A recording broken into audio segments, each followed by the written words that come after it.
number 3 of the Give Up to Game podcast series. I am your host, T Solo, as y'all know. Today we are here with a very special guest, as usual, because all our guests are special, but we have a very special guest today. A really good friend of mine that I've made acquaintance with since I've been here in North Carolina.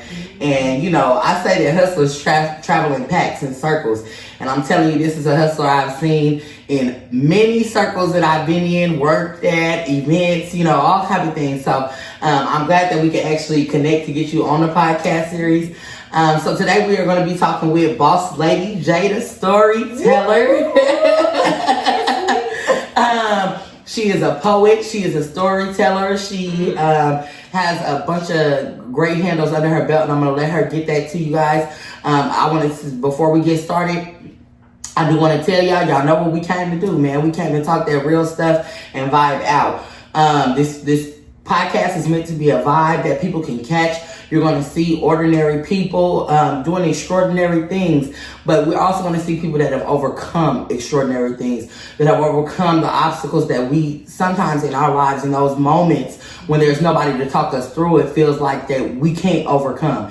And so I think that it's helpful when we get to see other people, when we see them, you know, promoting themselves or when we see their businesses, it's like, dang, how did they get from point A to point B? Well, here at the Give Up the Game podcast, we get a little bit more information and in-depth about getting from point A to point B, because you might be the next president. You don't even know. You just got to pull yourself out of that rut to get you from point A to point B, right? So it ain't always glitz and glam. We know that. It look good on the other side, but you know, sometimes it takes some treachery to get there. All right, so we're going to go ahead and give Bosslady J the floor, and she gonna tell you all about that good stuff that she be slanging, man. What's up, T Solo? What's up, boss lady? We in the house. We are, and first of all, I met her, and it's been love ever since. I never really click with people like that because I'm very shy, but for some reason, she was stuck with me. So no matter what, she stuck with me. After the podcast, it is what it is. She stuck with me. It is what it is. I'm Bosslady. But T Solo, thank you for having me. No problem. Thank you for being here. Yeah. What's good? So tell us about I just told him your name tells us for real. You're a storyteller, okay? Now when I met you, I remember the night I met you. And so when she said she's shy, you guys, y'all, you know, you have to get into her personal vibe to feel that, because as an entrepreneur, I don't see shy from her. I see get up and do that, and have the whole room like jaws on the floor. You know what I'm saying? So tell us exactly what it is you do. I think that you have some. Don't you have like a YouTube channel or yeah? So give us all your deeds. We want to know. Yes, well, I do have a YouTube channel. It's Bosslady J. All my handles pretty much are the same thing. Bosslady J the Storyteller. I'm a writer. I'm a poet. I'm a journalist. I'm a host. A lot of different things. I have a lot of things under my belt. Like you said, it's glitz and glamour on the other side, but behind the scenes, it's very complicated. I might cry before a show. I might cry after a show. I might be crying during a show because something didn't go right. But it's hard work. It's dedication. And I started back in 2018, and I started because of an open mic call. And so I went, and I was shy. He gave me a microphone, and I sat in the back of the club in a booth where nobody could see me, but they could hear me. Oh, wow. Yeah, you wasn't about to get me. Wow. Okay. So now I've seen you do only a certain genre. Yeah. Tell the people about the genre, and is that the only genre you do, or do you do others? I write about whatever. So I can make ketchup sound good. But okay, brag then. What? You heard it? Squirt. I can make ketchup sound good, but I write about whatever. So from ketchup to catching up, I can make it sound real good. But I started off writing about like politics, political stuff. Oh, wow. For those who don't know, I'm a really big Tupac fan. Like, I'm a really big Tupac fan. And so when I'm in like 3rd or 4th grade, you know, while they playing outside, I'm like, Mom, I want to go get this CD. I want to go listen to this. And she was like, I don't think you listen to this. Like, you this shouldn't be what you're listening to. But she bought it anyway. And so just listen to him tell stories. And then Slick Rick, he was a storyteller also. And then NWA, so I kind of like the West Coast. Okay, big West Coast for sure. Showing love. Yeah, like the West Coast is really like my thing. Okay. Like, what's his name? MC8 and DJ Quick and all of them. Like, I love the West Coast. Yeah. I feel like I should have been from the West Coast. But they tell stories. Like, I like, down south music and stuff like that. But I really gravitated towards, like, Oakland and East Coast and Too Short and stuff like that. So that really, let me... Bay Area! So we actually going to have a lot of viewers from Cali because, that's really where I just came from. So she's showing love, Bay Area, Sacramento, the Valley, the capital. Yeah. Because, what's his name? Master P, he used to stay over that area. That's where he started. He's from the South, and he started pushing out, music when he was over there. So just a lot of different storytellers and listening to it and putting stuff together. And NWA, they painted a picture of police brutality and what was going on. And then Tupac told a story, and like, Brenda's Had a Baby. That was a very deep, that was a very deep song for your first song to come out. And this is what you putting out. That was a hard song. And so it just kind of opened up my eyes to different things like COINTELPRO that taught me a lot of different politics and what we were going through. And it just, a love for my people and for words. And so at 14, I started writing. Wow, that's dope. Okay, so I feel like once you said Tupac, already clicked. It made sense because as someone who grew up listening to Tupac, who cried for real. When I cried, I was 12 years old, crying like I knew that man in real life. You know what I'm saying? Right. So that was embedded in the culture that I grew up in. So I understand the lyricism behind what he was saying and the movement that Tupac actually was. So to me, when you said that that's one of your idols, it's like, okay, that makes sense as a storyteller. Okay, so starting off at 14, writing, and you say you were writing a lot about politics. Yeah. Now, is that something, this is kind of a little bit of a sidebar because that's something that I'm really, activism is something that's very near and dear to my heart. And like I said, I have done a lot of work with Sacramento BLM chapter. Shout out to Tanya Faison. Okay. And so I feel like that's where the heart of it came from. Yeah. That's dope. So that's cool. That's something else we got in common. Now we know. So starting at 14 into politics. Now, how did it progress? Ooh. At 14, they put me in some kind of math class. I'm not paying this any attention. I don't know what he's asking me. I don't know what this is. I'm 14. You put me in the wrong class. I zoned out. And that day I wrote 3 pieces. And I didn't know what I did. Because I just zoned out and I just started writing. Wow. And I didn't know what I did. So I gave it to some friends. And I said, hey, meet me at lunch. Read it. And they was like, we're going to read it right here. Nah. You're going to take this piece and you're going to walk off. And come back. That's the shyness coming out. I understand that. Come back. And you talking about it. And so every day from 14, I wrote a piece. And it's like my mind just kept going. I could be at McDonald's. I need a napkin. I got to write something down. Wow. And so I use my phone a lot because I can't remember my pieces because my mind doesn't stop. Mm-hmm. And so it's a gift and a curse, so to speak. What's your sign? I'm a Virgo. Oh, yeah. Virgo. Makes sense. There we go. So just writing kind of helped me cope with a lot of stuff, childhood stuff, adult stuff. It helped me cope a lot. So a lot of my pieces, some of them are fact-based pieces. Some of them I wrote for somebody else or whatever, but a lot of my pieces are because of what I've gone through or what I've seen or what I, coming from I don't know how you say it, coming from a very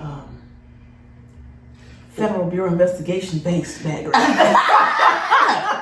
You heard that? FBI. Coming from a very Federal Bureau Investigation background, I saw the behind the scenes of the system. And it's terrible. Mm-hmm. So just to see the behind the scenes and the inner and outer workings of the incarceration and mass incarceration, how you're incarcerated and they forget about you. Mm-hmm. They'll put you away and they forget about you.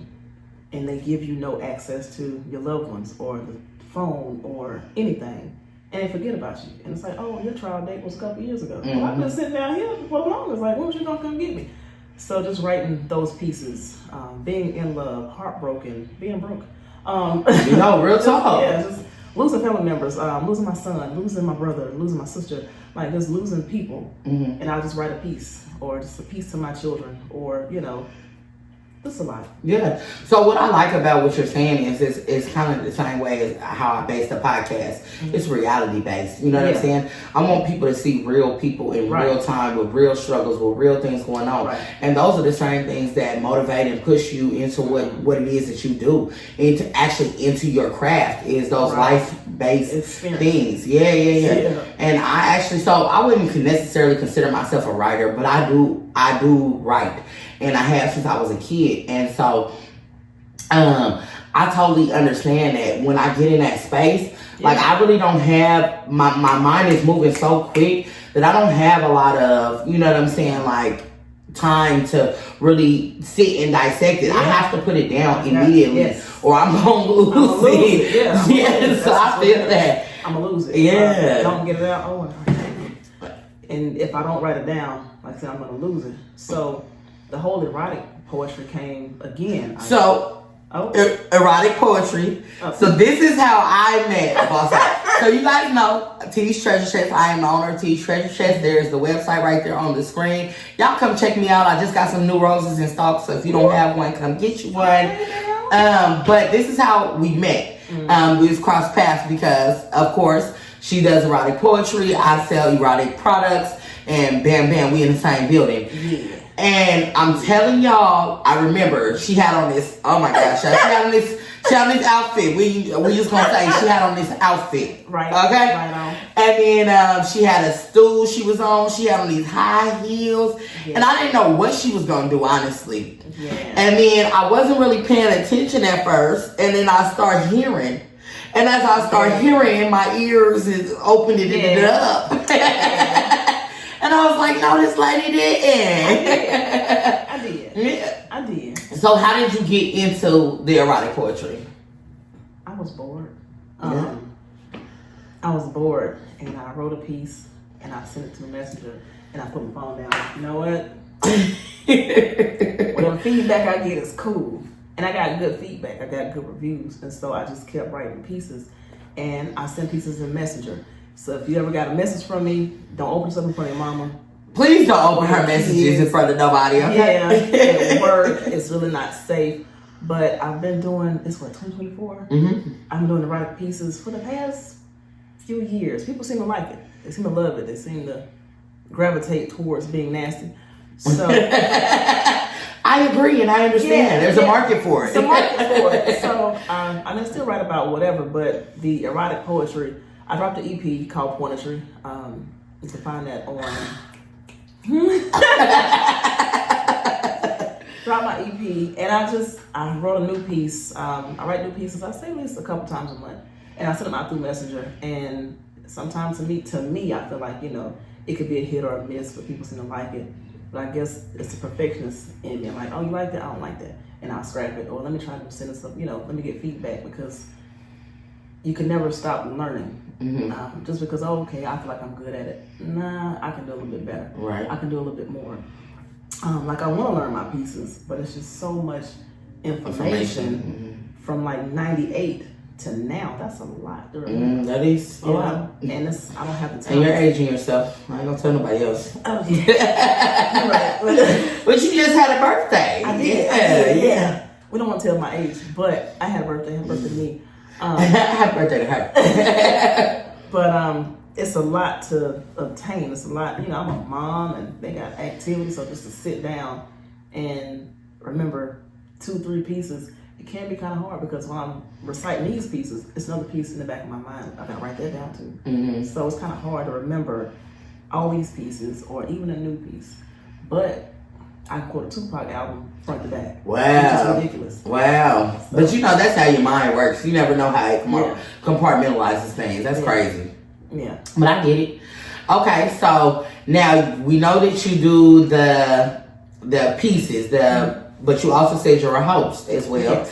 And then you talked about your EP, but you talked about your EP, Pornetry. Yes. So tell us about the events that you do and the Pornetry events, y'all, because they be lit. Okay. I ain't gonna say I be in the building, but I be having to be there. She be in the building with her ones. Yeah, she be in the building. I mean, she's supposed to be vending, but she's not. What happens is I be vending, they be buying stuff, and then I be paying it forward. Yeah, we have poetry events, so like erotic simple paints. But with ours, we have like my host. I'm a host, yes, but my partner Gemini and I, we do sip and paints. And so yeah, you sip and paint, and you have a good time, listen to music, and you paint. Then we got dancers. I'm about to say, I don't remember a lot of painting. Yeah. Then we got dancers, and we have poets that come out, and comics that come out. And then you might see some dollars fly. Some legs twirl. Some legs over the clothes and go up and on a pole. You might get a lap dance. You never know what might happen at a poetry event. So we do have simple paints, yes, but it's for a twist. I'm actually going to insert right here some event footage. A couple of event footage videos. So check out these short clips real quick and we'll be right back. Oh wow. Bands for a kilo, nigga. Bad bitch, far from average. Yeah, nigga lying if you say he had it. She a bad bitch, she the baddest. Yeah, nigga lying if you say he had it.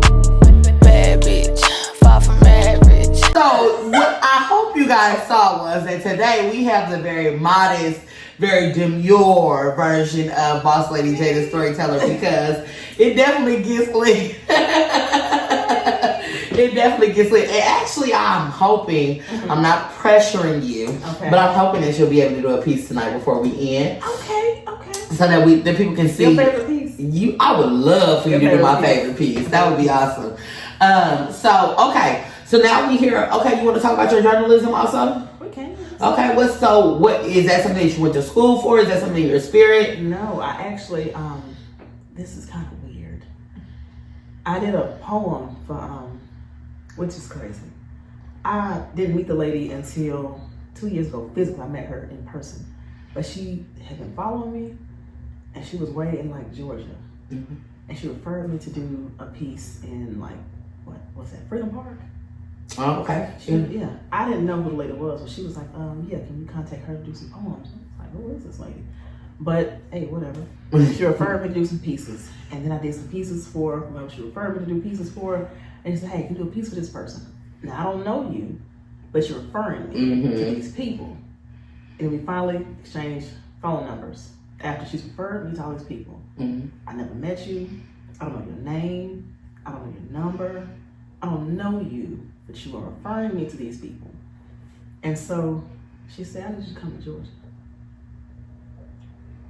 I don't know. Ma'am? It sound like traffic. Yeah, it sound like traffic. I don't know. And she was like, you should come to Georgia. I think you'd be a good fit. And I was like, for what? Like, so I need you to write some pieces for my events. No, I'm not a journalist. She was like, it don't matter, we can figure this out. And from there, I was interviewed for Woman to Woman Talk magazine. That's an online magazine. Oh, wow. The lady that referred me, her name was Helen. And then she introduced me to Brittany Nicole Miller. Brittany Nicole Miller is on Instagram. She's a celebrity PR. Yeah, she's amazing. She's based out of Georgia. She's from Philadelphia, and she started her own PR firm for celebrities. So when I say her clientele is ridiculous, it's ridiculous. But to be a part of something like that, wow, and I didn't know you. Yeah. But you're referring me to these people, and I finally meet you because they did an interview August 2020. They did an interview for me. And then the following year, on the same time, they said, hey, can you be a writer on my team?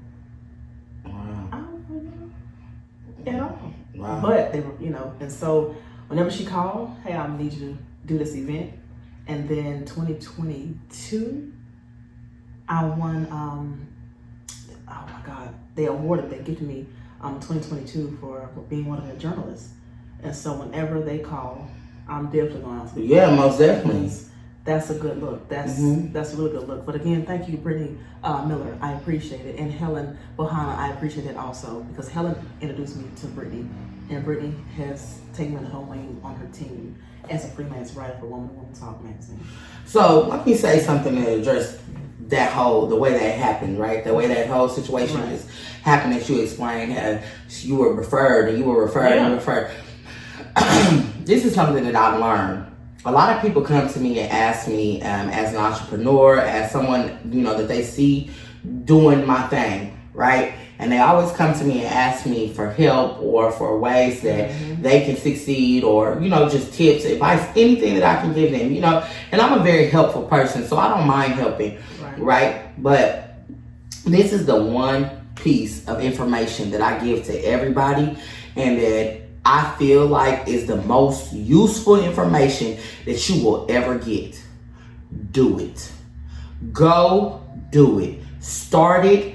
Do it. Yeah. Get out there, because at the end of the day, it's gonna be easier to get help as the person that they see trying to do it and struggling than as the person just talking about it. Yeah. Right?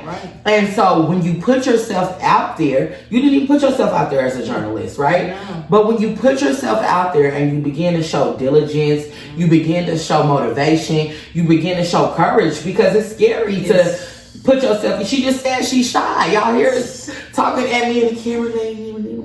You know what I'm saying? So when you put yourself out there and you show that type of resilience to opposition, you know what I'm saying? It makes the people that you need fall into position for yourself. She just told a testimony of it working in her favor right here and now. This podcast, this is testimony of it working in my favor, because at the end of the day, I've been sitting on this podcast for years. I've been having this equipment that somebody sent me for over a year. And I kept saying, I don't know what to do. I don't know how to start. I don't know where to go. My therapist said to me, you do not strike me as the type of person who don't know how to figure it out, right? Something is holding you back. You're scared of something. You holding back. And it wasn't nothing but me, because guess what? I took the pieces of equipment that I have, you know what I'm saying, and made up in my mind and did exactly what I needed to do. And then next thing you know, I got a sponsorship. I got a place to go. I got a lineup of wonderful entrepreneurs and people in the community that are willing to be a part of it. So what my best advice to you, and I feel like the advice that she just testified to will work, start. Yeah. Go. Get a move on it. You know what I'm saying? Yeah. It's not going to be perfect. Guess what? You're giving yourself room to grow. You're giving yourself room to realize what those improvisations that are going to be needed later on down the road are going to be. You know what I'm saying? If you wait till you establish the start, baby, you ain't never going to start. You ain't never going to start. Yeah. So thank you for telling us that story, because we needed that nugget tonight. Yeah. Somebody out there needed to hear that. Amen? Amen. The church say. Yes. What's good, viewers? It is Portia the Poet with Lyrical Healing and the Ascension Portal, and we are proud sponsors of Give Up to Gain.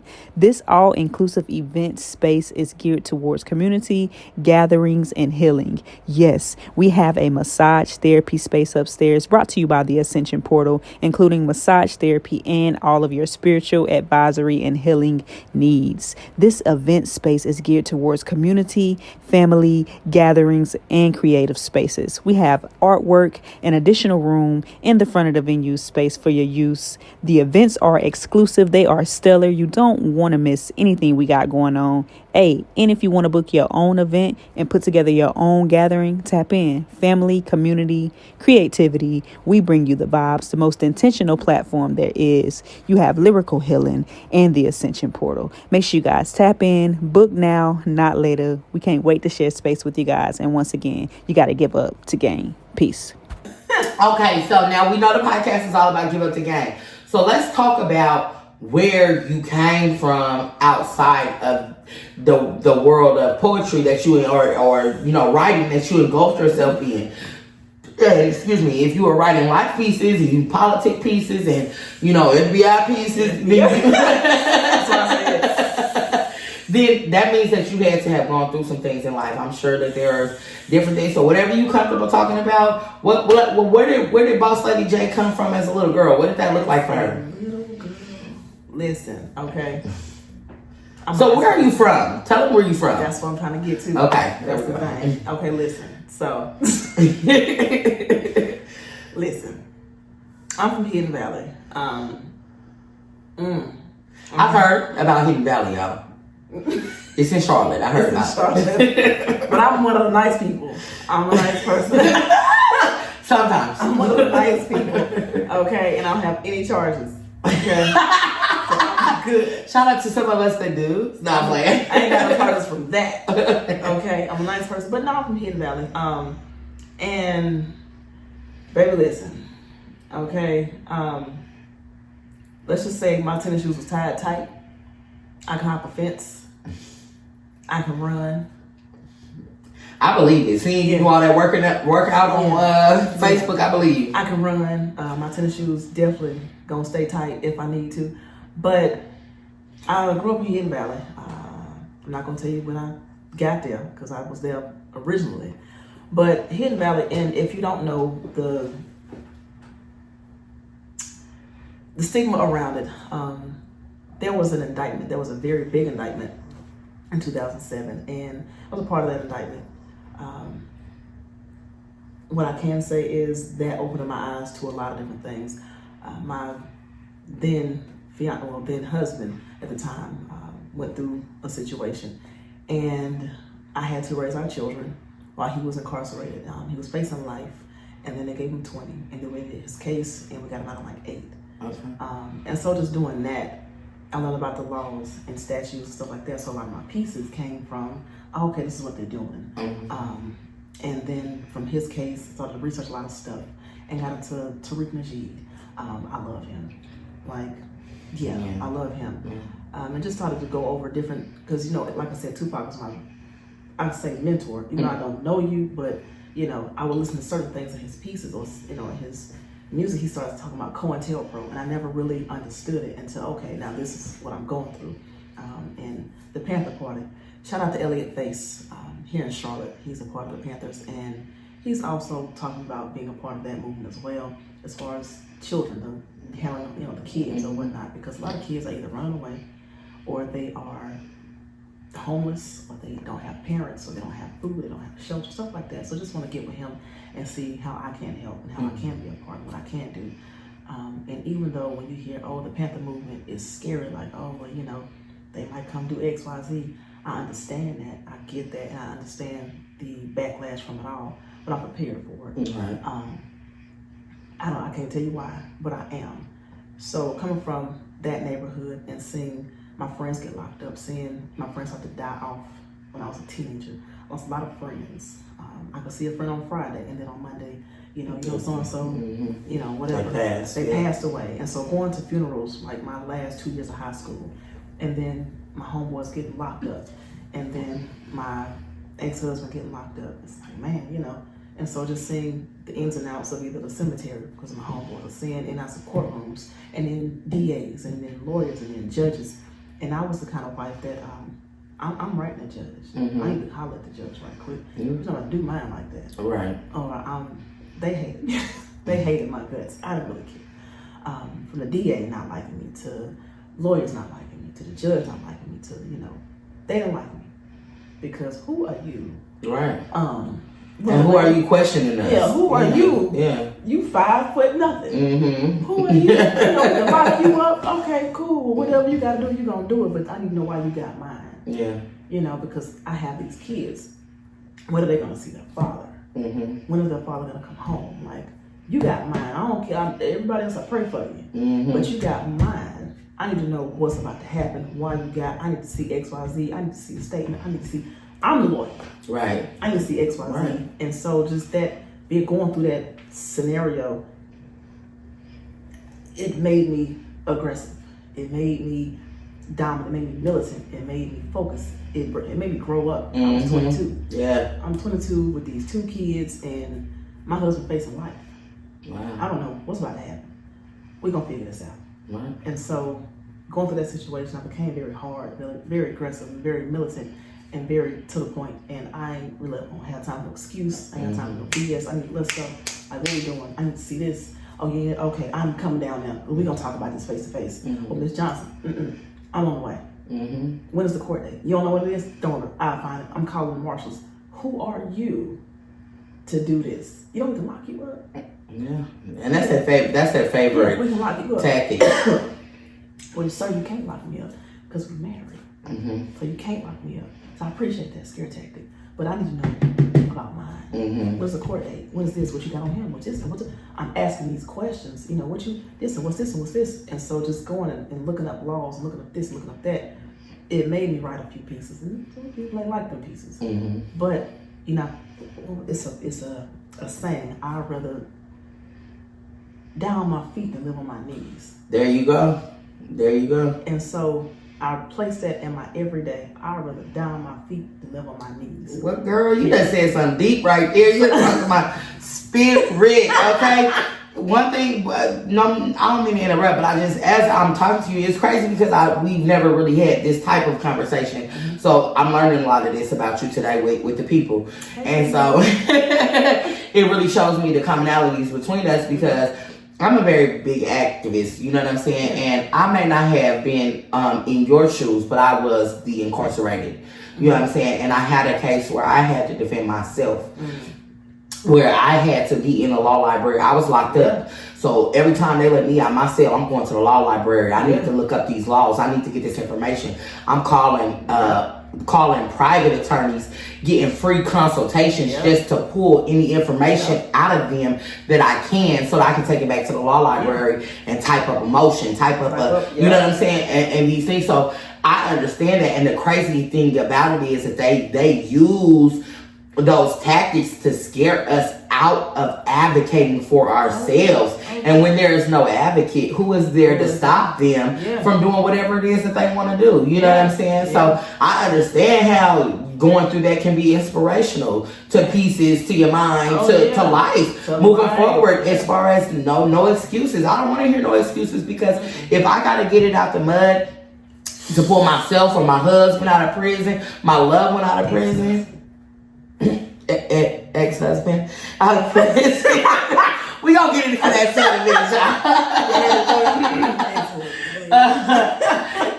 but if I gotta do that and get it out of the mud like that, and I can get it out of the mud like that, then I don't want to hear no excuses about why you can't pull it up off the cement. Right? You know what I'm saying? I understand. So I get you. Yeah. I put it to my kids. They say, "Well, I can't." Oh, you can't. And sometimes I feel like I'm being too hard on them because my mind, I don't know excuses. I don't hear it. I don't hear none of that because I can do. I was pregnant. Like, mama, you don't listen.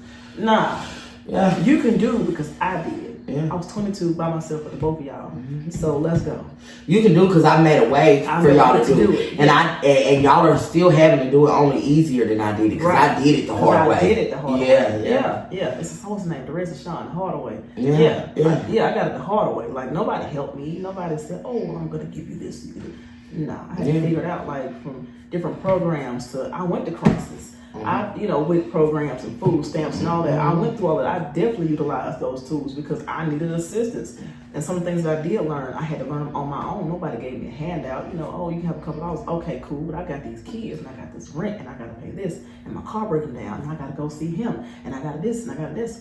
And so my older two kids, they kind of grew up in the system because what you're going to do is you're going to know who your daddy is. So I got the money up to go get on Greyhound buses with my two babies. And I got on this and changing buses and doing this and third and staying in hospitality houses so I can take them to go see their dad. So I don't need an excuse. Yeah. Because if I can do all of this, you can do it. You can do it. Yeah.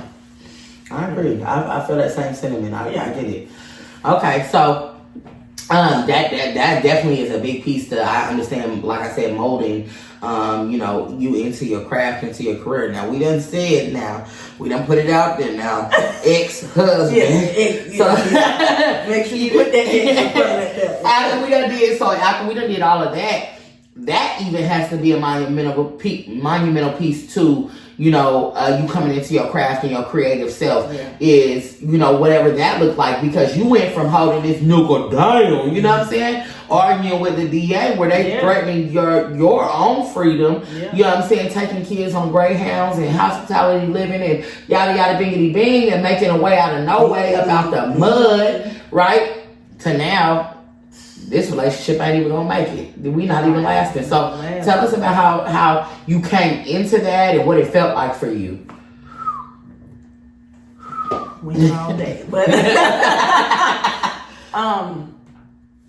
how can I put this? I'm gonna say the unknown is scary. So you, as a woman, you stay in certain situations because it's familiar. It's familiar territory. I'm gonna stay here, even though it's BS. I'm gonna stay here because I know the BS. If I go out here, this is very scary for me. I ain't taking that chance. So I'm gonna stay here where it's very comfortable, even though it's trash, even though it's BS. this is comfortable. At least I know what to expect. I know what to expect. But then after I stop knowing what to expect out of this situation, hold on, maybe the unknown ain't so scary because I don't know what this is about. I don't know what this is anymore. So I had to take a leap of faith and I had to go because either I'm going to hurt you and go to prison. And who gonna write the letters then? You know what I'm saying? And I'm going to hurt you, but I got these kids. So I'm going to go ahead and walk away from this. And even though I felt like walking away was the hardest thing, it's actually not that hard once you make up in your mind. My grandma always said, once you get sick and tired, you know you're sick and tired. Mm-hmm. So I was sick and tired. Yeah. And I'm out. And it was scary at first. And it was, oh man, because this has been since I was 17. Wow. This was I was 17. We got 5 kids. I don't want to do this. Let me go back. No, I'm not going back. Yeah. I'm cool on it. And so coming out of that situation, well, let everybody know that I was really out that situation. I had a photo shoot. That photo shoot was very revealing. Okay. They said, "Oh, okay, so okay, so you free now? So you free now? You a free agent? Yeah." Okay. Because it went from me being, like you said, it's very shy. Hey, how you doing? Mm-hmm. So hold on, wait a minute, you got lingerie on? Bye. What you doing? Where does that come from? Yeah. Yeah, single. Okay. So I can't say I hate that I went through the situation because it made me kind of who I am and gave me an eye opener, made me stronger. And then, I handed some gems down to my kids. And I wouldn't change it for the world. Yeah. But I can't say. Sometimes I get pissed off like, oh, I should have did X, Y, Z. But if I wouldn't have done it, I would still be green. Yeah. I would still be gullible. I would still be vulnerable. And I would feel like, oh, well, this will never happen in life. Yeah. It can happen in life. Yeah. They did kick my door in.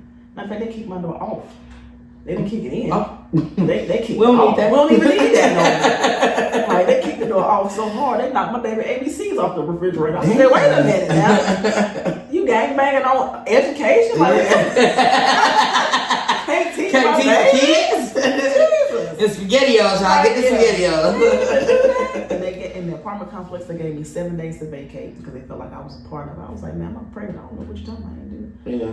And my neighbors I just met, they rallied around me and said, don't do that to her. Like, That's awesome. yeah, I just met y'all. And they was like, don't do that to her. And they gave me time. But the situation, I can laugh at it now because back then, I wasn't laughing. It was, you got me handcuffed, you got me shackled, and, Oh, wow. all kind of stuff. And I'm got to come out the apartment and they put me in the back of the bus with my son, and he like 2. And he like, oh, mommy, look. And I was like, yeah. Wow. I was like, bracelets. Yeah. He was like, bracelets. Yeah. I was like, man, just sit down. Yeah. Well, I can definitely relate, and I know I feel like it's crazy because I keep me too in your stories, but it's crazy how much we have in common. I really just have never understood that. Yeah, I never knew that. But I, it was like I said, it wasn't my husband they was looking for. It was me. It was you. But I definitely hit some bracelets with my kids, and that is not an easy thing to do or have done.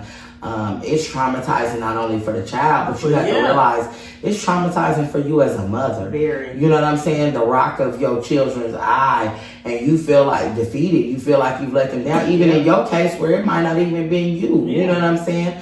And I remember, I actually, some of y'all may know, I actually had a child while I was incarcerated. I had my middle child while I was in prison. And my family, thank God, was able to come and get her while I was at the hospital. But they brought my son with them, who at the time was only 3 years old. And so, he lifted up the blanket to jump in the bed with me and realized that I was chained to the bed. And he told that man very seriously, get them cuffs off my mama. You know what I'm saying? My mama ain't under arrest. Get them cuffs off of her. And, it was just a whole big thing when it was time for them to leave, and he just flipped out and stuff like that. So going through that experience at any point, it's traumatic. It is traumatic. It's definitely traumatic. And it is definitely something that, you know what I'm saying, I feel like, I know my mind probably moves like yours does, where it doesn't stop, and it's always a whirlwind of thoughts and things to say or think about. And so I definitely can imagine getting a pen in a moment of thought about that stuff and just letting it loose. So, I mean, I see where you're coming from. And your life experience is definitely probably something that should be told, should be at least expressed. You know what I'm saying? That's probably therapeutic for you. It is. Yeah. Keep me out of prison. Yeah. Keep me out of prison. We definitely want to keep her out of prison. We definitely want to keep her out of I can write a couple good letters though, but we want to keep you out of there. Like, you know, No, it's a cold piece. It's a cold shot. Yeah. Okay. So how long total were you married? I got married at like 22. At the age of 22? Yeah. Okay, so I ain't gonna tell nobody how old she is, but I'm gonna tell you that's 18 years ago. Because he got me at 17. I was fresh 17. Wow. And then I got pregnant like 19, had our first kid at 20, got married at 22. And also, but y'all were together even longer. Yeah. Wow, okay. Wow. Child. Yes, that's a long haul. So, okay, I realize that in making tough decisions like that, breaking a marriage, breaking up a family, you know, those type of decisions, there's a process that has to be broken in your mind, right? Yes. And so we have to give up a certain way of thinking. And so what you said was, you know, I was comfortable. I was comfortable probably in the belief system that my kids need a family. They need to see mom and dad no matter how toxic it is. You know, all of those belief systems that keep you in a toxic relationship, those have to be broken down, right? Yes. Right. In order for you to get to the next level, to get to your next destination. Now, okay, so I'm sure the people gonna want to know: Are you single? Are you single? Yes, I am. We remember the video we dropped, child. Remember the video? Wait a minute. I'm not. So, okay. So as coming from that long-term relationship, that's a long time. And then coming into, you know, some newfound freedom, what do you feel like? Does it feel rejuvenated? Yeah, listen, I love it. I'm in a spot where I'm gonna know who I am, what I like, what I don't like. I ain't gotta share my snacks in the bed. You know what I'm saying? Like, but she always got snacks in her bag. I do. If you ever see her just and you're hungry, you just tap in. You know, she made sure to bring me a grill. I got some chapsticks. She brought me in the car, and I got some fruit snacks for her. All of it. I think I might get a color crown and some color. I got some back ointment. Whatever you need, I got it. But the bee, I like it. Like, some women can't be alone. Nah, I'm cool. Yeah. I'm all right. Like, I can come and go as I please. I can kind of wear what I want to wear because, like you said, you've been at these shows and you've seen some of these pictures. And ain't no man about to sit up here and, you know, hey, girl. But I tried to date, you know, again after that relationship. As that relationship was coming to an end, trying to date, that ain't really work because, again, you know, the poetry and the pictures. Yeah. It's hard for me, even as someone who is, you know, adult novelty. I don't, you know, it's hard for me to date. You know what I'm saying? Just because it garners a lot of attention, it garners a lot of flirtation, and then, you know, I've done some photo shoots, you know what I'm saying? And so even when I promote, I use those pictures, right? You know what I'm saying? And I gotta look at her and be like, baby, is it cool? Is it cool if I post that one? So I get it. It's not an easy, you know, profession to be in. It's not. And whomever I do like end up with, you gotta have thick skin. I'm gonna flirt. This is a part of my job. Like, this is my job. You might see, oh, why is that person in your inbox? No, I'm in their inbox because I'm sending pieces. So it's me, baby. I'm the problem. You know what I mean? I'm in their inbox. And, you know, when I do shows, I don't look like this. When I take these pictures, I don't look like this at all. Whatever video she's dropping or did drop, listen. The good ones, the good ones. Yeah, so you got to have thick skin because, you know, up under this, I am curvy, I am shapely or whatever. So, and she works out like crazy. Like, she uses her house as her gym. I be seeing her crawl up the stairs on her elbows, y'all. I'm like, I'm scared of her right now, just sitting here. And she's short, she's not even tall. First of all, I'm tall for my age. We the same age. I'm tall for my age. I'm gonna hit my spurt next year. But because God ain't forgot about me. Not like that. But you just gotta have whatever industry that you're in. If you're an entrepreneur, your partner is gonna have to understand. You know, you're gonna work with men and women. You're gonna, work with the opposite sex. Your phone is gonna continue to go off because somebody wanna place an order. Somebody's gonna book you. Something's gonna happen. So you can't say why your phone going off when you talking to somebody. No. This is business. It's nonstop. It's 24/12. If you're an entrepreneur, a business owner, anything like that, your phone's gonna go off, and your partner has to understand that. Right? No, most definitely. Yeah. Most definitely, it takes a thick skin, and it's always easier when it's another entrepreneur you're dealing with. Yeah, because then they get it. Right. Yeah, I might know what it is. I don't know. Yeah, it's easy like that. Yeah. Whatever. Yeah. Pharmaceuticals is entrepreneurship as well. Yes. Okay, so now that we're talking about dating, we're talking about sexuality. Can you address the people, because we have heard she has a lot of erotic pieces, and one of which she's gonna do for us tonight. My favorite piece.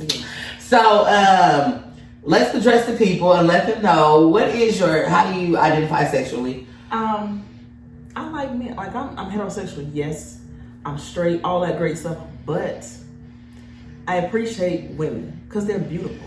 I'm not, the LGBTQIA, all the LMNOP. I love all of y'all. You know what I'm saying? I love y'all. But as a woman, to see a woman walk in the room that's beautiful, I'm not gonna say, oh, I'm not, because it's competition all the time. Like, God dang, why we gotta compete against each other? She bad, you bad. Yeah. Let's take a picture together. Yeah. So we can be bad. Yeah. And I'm gonna grab your butt. I'm sorry. I like it. Even though I got a little bit of cushion. She got a lot of cushion. I like booty, so I'm gonna smack your butt. Mm-hmm. You can smack mine too, girl. Because I'm gonna do it. I'm gonna do it. I probably got a handprint on there. I ain't gonna lie. Like, I'm gonna do it because I appreciate women as a whole. Yeah. No matter, how you. But it's a respect to it too. Yeah. It's definitely a level of respect to it. I think that there's a difference between being attracted to women and respecting women. That's you know what I'm saying? I respect them. Yeah. And yes, I am attracted to them, but I also respect women. I love the force behind being a woman. You know what I'm saying? And being a woman, I know. So I really have a deep. It is deeper than a deep admiration for what a woman got to get up and go through every day, and that's sexy to me. It's attractive, and I'm like, hey, baby. Yeah, and then here I come. Hey, girl. Hi, mommy. Hi, girl. There she go. I am too weak. When you get compliment about a woman, that make me feel good. Yeah. Like, because a man, they gonna say whatever, but when a woman say, "Oh, you look good." Yeah. Oh, thank you, girl. Are you saying it to be gay or just saying it? Or you just saying it? Either way it's cool. But, hey, girl. Okay. So let's go ahead and get into this piece. I'm gonna move out the way and give you some space. Oh, wow. So you guys, do not forget this. Do not stop. No, come right back. Get your drinks. We're gonna get Bosslady J to give us my favorite piece. She's gonna give it to you, and then we'll close out the episode. So stay tuned. I'm Bosslady J the Storyteller. I'm gonna give you her. This is T's favorite piece. You'll understand why once I finish reading it. But this piece, along with all of my other pieces, can be found on memoirsofAboss.wordpress.com. I'd like to hear it. Here you go. And T, I hope you like it. And do. This feeling is different. I never knew what this could be, but she made me comfortable. She became one with my body. She took her time and she got to know every section of me. I never felt hands as soft graze across me. The way I laid back and allowed her to taste me. The way she took control, I was so comfortable. I allowed it with ease. My mind, my body, my clit, all became hers. This is different. But in that moment, while I reached my climax, I screamed softly that this was hers. From each caress to each kiss, I never knew that my body would feel protected like this. She made love to me. She got to know me. She became a magician and her hands began to control me. You see, she looked me in my eyes and said that I taste so sweet. And that my body was created perfectly. And I'm a dish that she enjoys to eat. She did things that a man just could not do. And that shit surprised me. Would I do this again? She asked me because she had me for more than just a night. She asked if I could always be on the menu because I satisfied her appetite tonight. She smelled so good. And I couldn't believe I was doing this, but I can't lie and say I wouldn't do it again. She made me question who I was and also made me crave her all over again. I never had to tell her what to do or where to start or where to go. She allowed her imagination to run wild. And in doing so, my body became a never-ending waterfall. Each release never stopped. I became a never-ending fountain and she drank every single drop. You see, my body began to convulse.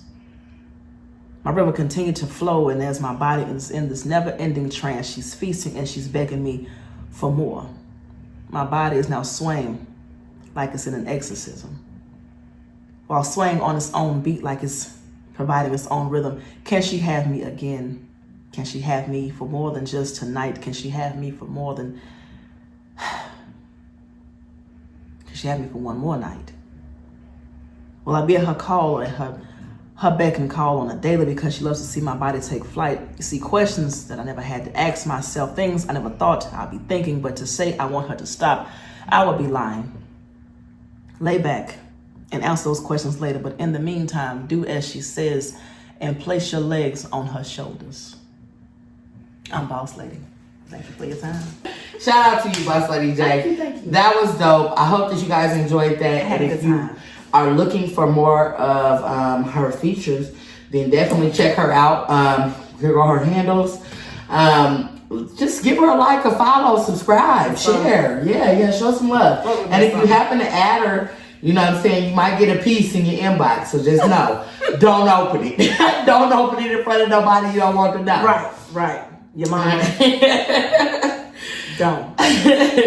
All right, so we are going to end this episode tonight by first thanking you so much. Thank you so much. I really enjoyed myself. I enjoyed getting to know you a little bit more. I enjoyed the vibe, and I enjoyed the piece. So, y'all know what it is. Give Up to Gang podcast series where we talk to real life people about real life situations and how they've grown into the mind frame, out of the old and into the new. Yes. Give up to gang, letting go of things from the past in order to get into your future. Okay, we learned that giving up can be wrong, and it's, you know, don't give up, don't give that up, don't let go of that because you never know when you're going to get something else. No, sometimes we know that we need to let things go. And what's my favorite song, y'all?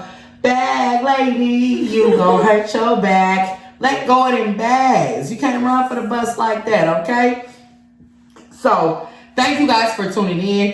Catch us again next week for our next episode of Give Up to Gang podcast series, hosted by yours truly, T Solo. Thank you again. We are out.